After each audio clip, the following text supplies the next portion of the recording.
Date है आज की 18 दिसंबर 2024।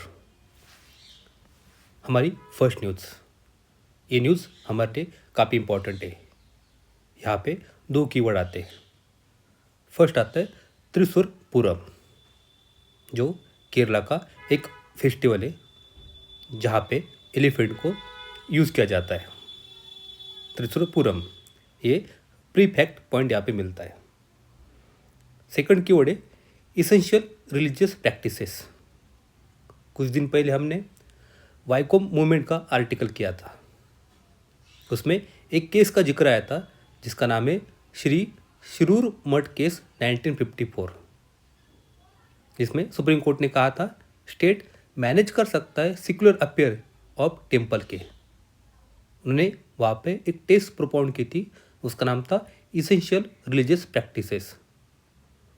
मतलब अगर किसी धर्म में कोई प्रैक्टिसेस है तो वो क्या इसेंशियल प्रैक्टिसेस है वो धर्म की, ये डिसाइड करने की जो राइट है वो कोर्ट के पास रहेगा। इसेंशियल रिलीजियस प्रैक्टिसेस, जैसे मुस्लिम धर्म में हिजाब पहनना क्या ये इसेंशियल प्रैक्टिसेस है, ये डिसाइड करेगा कोर्ट। क्या त्रिशूरपुरम में एलिफेंट को यूज़ किया जाएगा, ये डिसाइड करेगा court. Essential religious practices, very important. अब चलते आगे। ये आर्टिकल काफ़ी इंपॉर्टेंट है, एआई सर्वेलेंस का। आर्टिकल क्या है देखते हैं। हमारी गवर्नमेंट ने कहा था हम क्रिएट करेंगे facial recognition system for policing के लिए।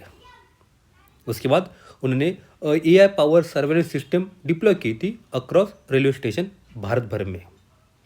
साथ ही हमारी जो दिल्ली पुलिस है वो यूज़ करेंगी एआई फॉर क्राइम पेट्रोल के लिए।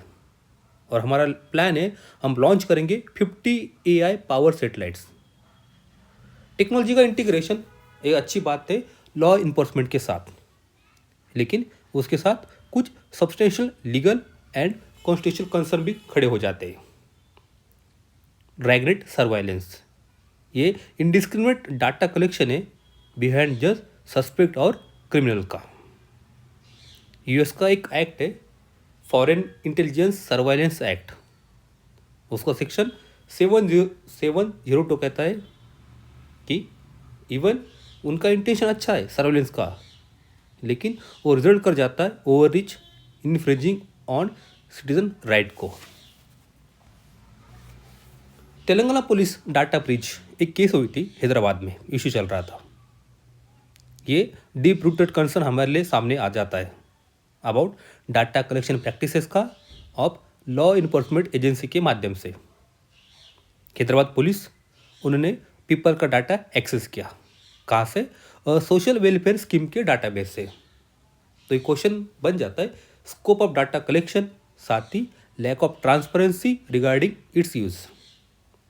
हमारे लिए डाटा ड्राइवन गवर्नेंस अच्छी बात है, जो ऑफर देता है सॉल्यूशन फॉर पब्लिक वेलफेयर के लिए, साथ ही क्राइम प्रिवेंशन के लिए।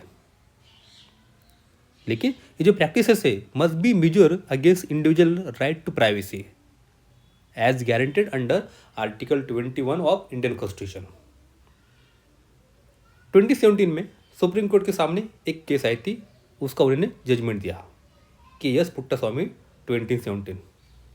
सुप्रीम कोर्ट ने कहा राइट टू प्राइवेसी एक फंडामेंटल राइट है जो एक्सटेंड करता है उसका स्कोप टू इंफॉर्मेशन प्राइवेसी के साथ भी।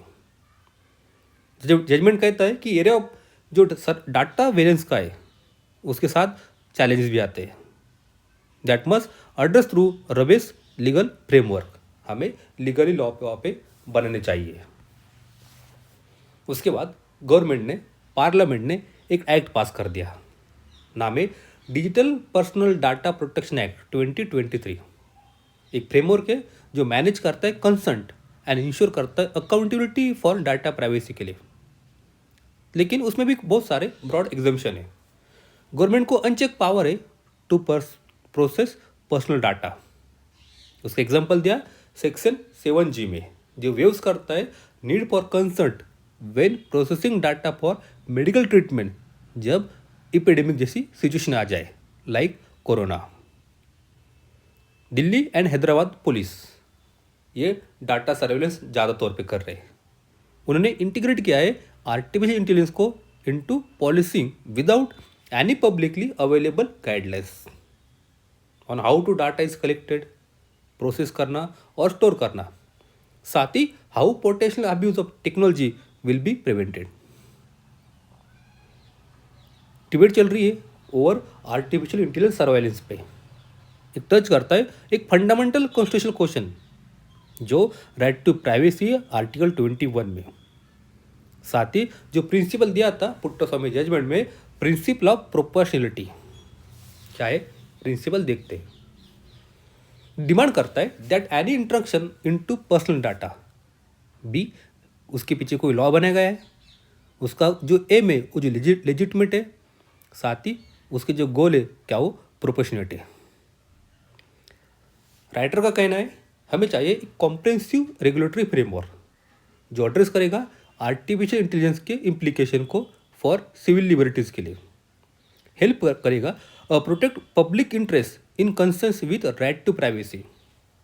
अगर ऐसे फ्रेमवर्क में कुछ बातें होनी चाहिए जैसे ट्रांसपेरेंट डाटा कलेक्शन प्रैक्टिसेस, ये डाटा हम कहाँ डिस्क्लोज करेंगे, ये डाटा कहाँ से कलेक्ट होगा, किस पर्पज़ के लिए यूज़ करेंगे, साथ ही कितने समय तक हम डाटा को स्टोर करके रखेंगे। Integrating advancing technology in law enforcement and governance हमारे लिए काफ़ी पोटेंशियल है, लेकिन हमें बैलेंस करना चाहिए अगेंस्ट सिटीजन्स कॉन्स्टिट्यूशनल राइट के साथ। हमें चाहिए अच्छा कॉन्सेंट मैकेनिज्म, ट्रांसपेरेंसी रिपोर्टिंग, साथ ही judicial oversight at a relevant stage of data collection and data management. इस वजह से हम अवॉइड कर सकते हैं costly retrofits and retraining. Article काफ़ी इंपॉर्टेंट था। अब चलते आगे। डाटा पॉइंट, ये जो कीवर्ड है डेट ट्रैप डिप्लोमेसी, हो सकता है GS2 में मेंस में सीधा क्वेश्चन पूछा जाए। क्या होता है डेट ट्रैप डिप्लोमेसी, उसके क्या इम्प्लीकेशन है हमें पता होना चाहिए। यहाँ पे एक रिपोर्ट का नाम आया है, नाम है इंटरनेशनल डेट रिपोर्ट 2024, जिसको पब्लिश किया है वर्ल्ड बैंक ने। ये प्रीलिम फैक्ट पॉइंट हमें यहाँ पे मिलता है। इस आर्टिकल का शॉर्ट में देखेंगे क्या कहना है। इन्होंने कहा है ओवर 25% जो वर्ल्ड का बायलैटरल एक्सटर्नल डेब्ट है वो चाइना ओन करता है, जो मेक करता है चाइना को लीडिंग डेट कलेक्टर। क्या होता है बायलैटरल एक्सटर्नल डेट, कंट्री का डेब्ट होता है टू फॉरेन गवर्नमेंट के लिए, गवर्नमेंट टू गवर्नमेंट। अगला कीवर्ड है एक्सटर्नल डेब्ट स्टॉक, एक्सटर्नल डेट स्टॉक।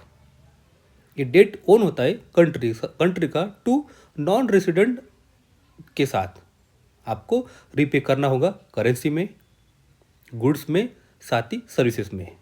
ये सम होता है ऑल पब्लिकली गारंटेड, साथ ही private non guaranteed long term debt and short term debt. Prelim facts कुछ कीवर्ड मिलते हैं, मेंस का क्वेश्चन भी यहाँ से बन सकता है। रिपोर्ट का नाम याद रखिए इंटरनेशनल डेट रिपोर्ट 2024, जिसको पब्लिश किया है वर्ल्ड बैंक ने। अब चलेंगे आगे। ये आर्टिकल काफ़ी इंपॉर्टेंट है। फिर से GS2 में प्रीलिम में इसमें से बहुत सारे क्वेश्चन हमें मिलते हैं। क्या है समझेंगे। Constitution on minority rights, United nation general assembly ने एक डिक्लेरेशन लिया था दिसंबर 18, 1992 में। उसका नाम था right of person belonging to national or ethnic, religious and linguistic minorities. उसके हिसाब से हर साल उसके बाद 18 दिसंबर को माइनॉरिटी राइट डे सेलिब्रेट किया जाता है, जो आज है। फ्रैंकलिन रूजवेल्ट ने एक बात कही थी, उन्होंने कहा था minority right essential in a democratic polity. वो कहते no democracy can long survive which does not accept as fundamental to its very existence recognition of rights of minorities. ये लाइन, ये कोटेशन हमारे अगर क्वेश्चन आता है तो वे फॉर्म में माइनॉरिटी के साथ हम उसको लिख सकते हैं, फ्रैंकलिन रूजवेल्ट। फिर आता है United Nation Declaration of Human Right, इसका आर्टिकल 27। ये कहता है gives every individual a right to community, that is right to enjoy their own culture, साथ ही participate in cultural forums, association etcetera. Indian constitution का आर्टिकल 29 आपको right देता है माइनॉरिटीज को आप कंजर्व कीजिए अपनी लैंग्वेज, स्क्रिप्ट एंड कल्चर को। फिर आर्टिकल 30 कहता है बोथ, दोनों भी, रिलीजियस भी लैंग्विस्टिक भी माइनॉरिटीज, रिलीजियस लिंग्विस्टिक माइनॉरिटीज अलो करता है आप इस्टेब्लिश कीजिए, साथ ही एडमिनिस्टर कीजिए अपनी चॉइस पे एजुकेशन इंस्टीट्यूशन।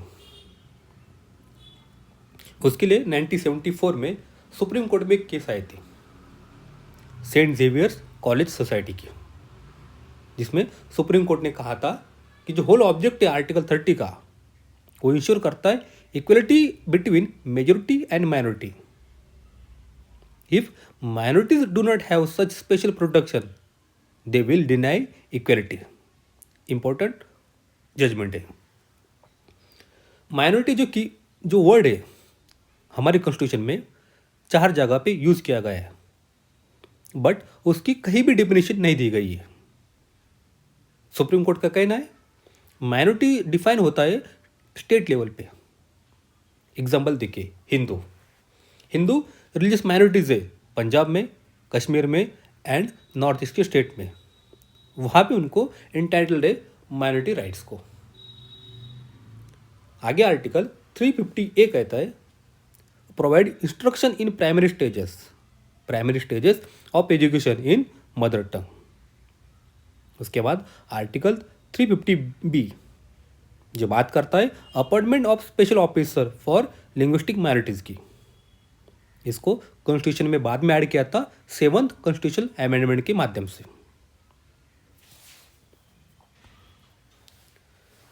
साथ ही आपको जो रिलीजन है और उसकी जो बेस पर्सनल लॉ है उसको भी कॉन्स्टिट्यूशन ने प्रोटेक्शन दिया है। जैसे एग्जाम्पल दिया है कस्टमरी लॉज ऑफ नागास जो आर्टिकल 371 में दिया है। साथ ही भारत में जितने भी हाई कॉन्स्टिट्यूशनल पोजीशन है उसके लिए कोई भी रिलीजियस क्वालिफिकेशन का ग्राउंड नहीं दिया है। साथ ही हमारे पास है national commission for minorities and national commission for minorities educational institution जो डील करते प्रॉब्लम विथ माइनॉरिटीज। अगर हमें बनाना है माइनॉरिटी इंस्टीट्यूशन तो उसके लिए क्या क्राइटेरिया होता है, क्या इंडिसिया है, इसको सुप्रीम कोर्ट ने बताया है अलीगढ़ मुस्लिम यूनिवर्सिटी केस में 2024। उन्होंने कहा है कि लुकिंग एट जेनेसिस और एडिशन और ब्रेन बिहाइंड आइडिया आपको क्यों बनानी है माइनॉरिटी एजुकेशन इंस्टीट्यूशन। साथ ही उन्होंने कहा है जो पर्सन उसको बनाएगा वो उसी माइनॉरिटी कम्युनिटी का होना चाहिए। हमने अभी देखा सेंट जेवियर केस जो 1974 में सुप्रीम कोर्ट की सामने आई थी। उन्होंने कहा है आपको राइट है माइनॉरिटी को अपने तौर पे अपने चॉइस पे एजुकेशन इंस्टीट्यूशन बनाने का, पर माइनॉरिटी को राइट नहीं है आप वहाँ पे माल एडमिनिस्टर करें। साथ ही गवर्नमेंट वहाँ पे आ सकती है रीजनेबल रेगुलेशन के लिए to insist on proper safeguard, जैसे अगेंस्ट माल एडमिनिस्ट्रेशन, मेंटेन करना है फेयर स्टैंडर्ड ऑफ टीचिंग का, साथ ही इंश्योर करना एक्सलेंस ऑफ इंस्टीट्यूशन। आर्टिकल काफ़ी इंपॉर्टेंट है। पॉलिटी के प्रीलिम फैक्ट्स, मेंस के पॉइंट हमें यहाँ पे मिलते हैं। अब चलते आगे। ये न्यूज़ इंपॉर्टेंट है। किसान कवच जिसको बनाया है डिपार्टमेंट ऑफ बायोटेक्नोलॉजी ने, ये एक एंटी पेस्टिसाइड सूट है जो प्रोटेक्ट करता है फार्म लेबर को from pesticide they spray. Pesticide में कुछ न्यूरोटॉक्सिन होते हैं जो हमारी हेल्थ के लिए डिट्रीमेंट हो जाते हैं। ये किट बनी है ऑक्सिम फैब्रिक से जो केमिकली ब्रेक डाउन करेंगी एनी ऑफ कॉमन पेस्टिसाइड जो आपके क्लॉथ पे आ जाए या बॉडी पे आ जाए ड्यूरिंग स्प्रेइंग ऑपरेशन के साथ। किसान कवच। अब चलते आगे। ये इशू हमारे लिए काफ़ी इंपॉर्टेंट है। GS1 में सोसाइटी में, GS2 में पॉलिसी में, GS4 इथिक्स में ये क्वेश्चन बन सकता है। सेवर सेप्टिक टैंक क्लीनिंग और उसके इश्यूज। उसके लिए हमारी गवर्नमेंट ने मिनिस्ट्री ऑफ सोशल जस्टिस एक प्रोग्राम लाया है, नमस्ते प्रोग्राम, जहाँ पे हम मेकनाइज करेंगे all sewer work and prevent करेंगे death due to hazardous cleaning work. जो हजार्डस क्लीनिंग वर्क का काम होता है उसको हमें प्रिवेंट करना है, जो डेथ हो रही है उसको हमें रोकना है। एक डाटा इंपॉर्टेंट है, इनका कहना है बिटवीन 2019 एंड 23 कम से कम 377 पीपल की डेथ हुई है from hazardous cleaning of sewer and septic tank. ये इशू करके रखिए, हो सके 2025 के प्रीलिम में या मेंस में इस पे सीधा क्वेश्चन पूछा जाए। Thank you.